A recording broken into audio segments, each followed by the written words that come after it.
Welcome to this week's edition of Immunology Updates, covering the latest breakthroughs. Brought to you by Lucid Quest. TREMFYA subcutaneous induction has demonstrated strong clinical results in ulcerative colitis.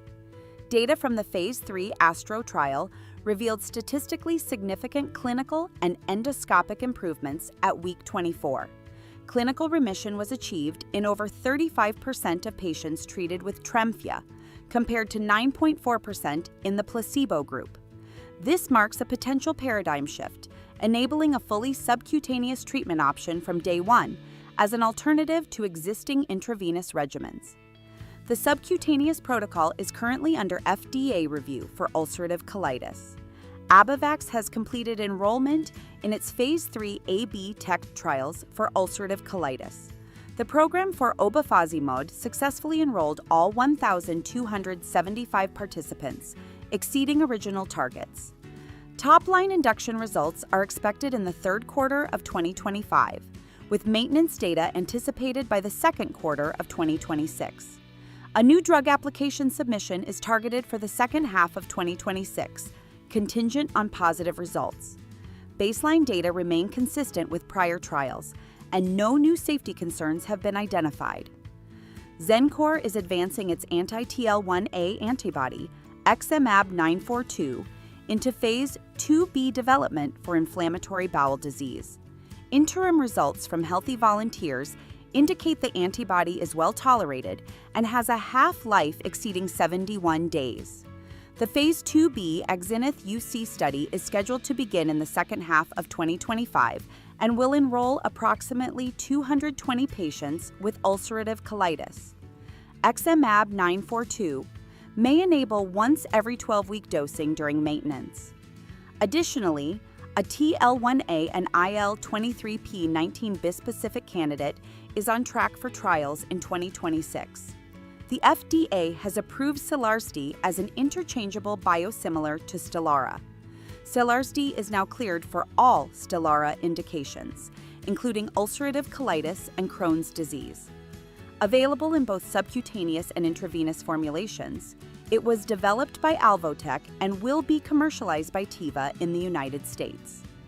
This represents a key milestone in increasing biosimilar access and reducing treatment costs.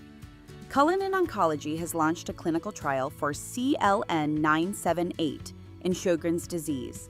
The IND-cleared therapy is the first CD19 T-cell engager to be studied in this indication. The U.S.-based trial will evaluate safety, pharmacokinetics, and disease activity in patients with moderate to severe symptoms. This program expands on Cullinan's ongoing work in systemic lupus erythematosus and rheumatoid arthritis. The study is expected to initiate within the current quarter.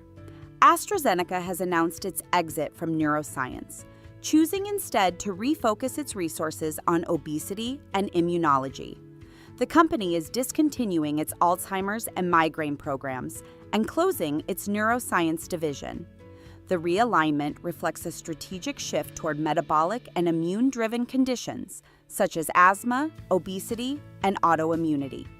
AstraZeneca's oncology and diabetes portfolios continue to be growth drivers. The decision coincides with the company's first quarter earnings and updated corporate strategy. The FDA has approved ZEVASKYN, the first gene therapy for the treatment of wounds caused by recessive dystrophic epidermolysis bullosa, or RDEB. In clinical studies, a single application led to greater than 80% healing in chronic wounds at the 6-month mark. The therapy is scheduled to launch in the third quarter of 2025 through qualified treatment centers. Abiona Therapeutics will also provide support services through its Abiona Assist program. ARS Pharma and ALK are expanding the reach of neffy, the needle-free nasal epinephrine spray. Through a co-promotion agreement, the companies aim to engage 9,000 additional pediatricians across the U.S. neffy remains the only FDA-approved epinephrine spray for the treatment of anaphylaxis. This initiative is part of a broader effort to boost awareness ahead of the back-to-school season and a national consumer campaign. Expanded access is expected to significantly drive prescription volume nationwide. Stay ahead in immunology research. Like, share, and subscribe for weekly updates. Visit lqventures.com or email us at info@lqventures.com for expert health